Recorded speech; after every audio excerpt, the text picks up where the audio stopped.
Welcome to the Microsoft Ads Training Kit Chapter 24. Search for keywords using Google Keyword Planner. In this video tutorial, we are going to take a look at how to search for keywords using Google Keyword Planner, step by step. So let's get started.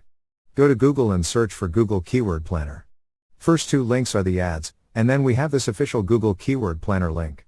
Open this one, and then click on Go to Keyword Planner button. Here select your Google Ads account to log in. After login, this is what its home page will look like. Here we have Discover New Keywords and Get Search Volume and Forecast options. Click on Discover New Keywords option, then enter your products or services like woodworking. Here you also get your default language and location.